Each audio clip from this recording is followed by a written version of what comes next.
주자로서 답변을 하라는 게 아니라 사실상의 새누리당의 명실상부한 1인자이자 대표가 된 거예요. 대권 주자로서 요청을 하는 것이 아니라 명실상부한 아까 말씀드렸듯이 상당히 뜨거운 토론이 진행되고 있는데요. 아까 제가 박사님, 전 의원님, 답변을 해야 된다면 문재인 안철수도 답변해야 된다고 제가 말씀하셨을 때 동의하셨지 않습니까? 네, 그렇죠. 그러니까요. 아니 그러니까 조기 등판론하고 다른 거라는 얘기죠. 지금 토론을 정리될 시간이 왔기 때문에요. 이제 네 분께 마무리 말씀을 부탁드릴 시간이 된 것 같은데 상당히 뜨거운 토론은 좋습니다만 이게 과열되지 않을까 하는 것이 향후 정국과 관련된 걱정입니다. 사실 그렇죠?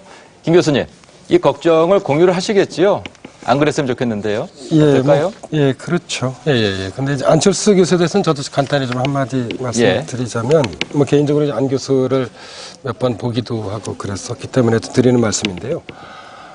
이 안 원장이 했던 말 중에서 정치와 연관된 가장 중요한 저는 두 개의 발언은 지난 3월 말에 서울대 강연에서 있었던 말이라고 생각합니다.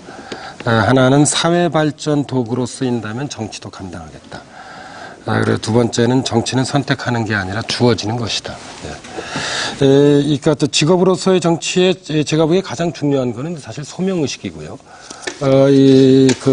안철수 원장은 이제 바로 이런 소명의식을 염두에 두고 있습니다. 사실 정치가에게 요구되는 조건은 이제 열정과 책임감, 균형 감각이죠. 근데 안철수 원장 개인적인 스타일을 고려할 때 안 원장의 이러한 열정과 책임감과 균형 감각은 안철수 원장이 가지고 있다는 건 우리가 이미 알고 있는 것이고요.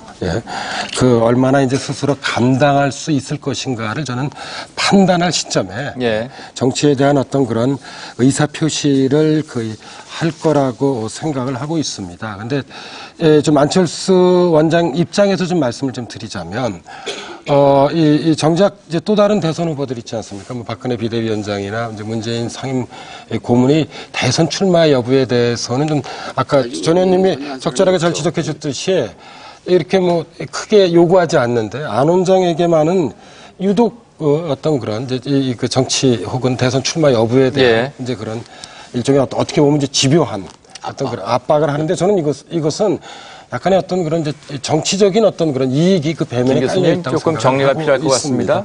시간 관계상. 아무튼 안 원장이 정치를 하게 될지 안 하게 될지는 저는 좀 더 지켜봐야 된다는 게 제 생각입니다. 고 박사님 정리 말씀 부탁드릴까요? 글쎄요. 안철수 교수가 이미 전 의원 말씀대로 정치 행동을 사실상 시작한 상태고 그 정치적 영향력은 여러 가지 형태로 지금 검증되고 있기 때문에 안철수 교수가 좀 더 분명하게 입장을 정리해 주는 것이 좋겠다라고 요구하는 것인데요. 그것은 보수 언론만 아니라 진보 진영이나 진보 언론에서도 그런 주문들이 여기저기서 나오고 있잖아요.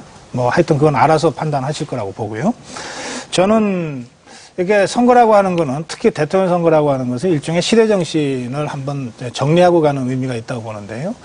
개인적으로 저는 역대 정권들, 이명박 정권, 그전에 노무현 정권, 또 김대중 정권을 거치면서 우리 사회가 지나치게 조금 갈등과 이 갈등 구조가 지금 확산되어 있다라고 하는 느낌을 갖습니다. 그래서 이번 대통령 선거가 그것들을 좀 아우르는 국민 통합적 선거가 됐으면 좋겠다고 하는 개인적 바람을 갖고 있는데요. 이번 총선을 쭉 지켜보면서 양 진영이 참으로 이렇게 지나친 진영 논리에 매몰되고 이 승패가 눈앞에 있다 보니까 그렇게 했습니다만 적개심까지 좀 느껴지는 경우도 있었습니다. 그래서 이런 총선거의 양상이 대선에 그대로 연결될 경우에 과연 제가 생각하는 국민통합이라고 하는 어떤 시대적 가치가 구현될 수 있을까 좀 걱정스럽게 보고 있습니다. 두 분 의원님 부탁드리겠습니다. 시간이 많지 않아서요. 짧게 정리 말씀 부탁드릴까요? 제가 먼저 할까요? 먼저 이제 우리 고 박사님이 적개심까지 느껴진다 하는 것에 대한 저도 우려와 공감을 합니다. 우리 양당 내지는 양 진영이 서로 최소한의 선의의 경쟁을 해야지 적개심을 가진 경쟁은 매우 위험하다고 생각을 하고요. 이번에 무엇보다 이제 어려운 환경 속에서도 민주당과 진보 진영의 격려와 지지를 보내주신 우리 국민 여러분께 정말 감사합니다. 그리고 투표에 참여해 주신 모든 국민들께도 감사를 올리고요. 이번에 투표를 하지 않은 그 국민들의 마음을 저희 민주당은 잘 헤아리도록 하겠습니다. 그리고 이번에 분명하게 민주당이 패배했다라는 사실은 저희들이 인정을 하지만 아까 말씀드린 대로 이명박 새누리당 정권 4년에 대한 심판과 그리고 그것으로 인한 정권 교체해야 되겠다는 열망은 그 열망까지 패배한 것은 아니다. 다만 민주당이 부족해서 그 열망을 받아내지 못했다. 따라서 저희 민주당은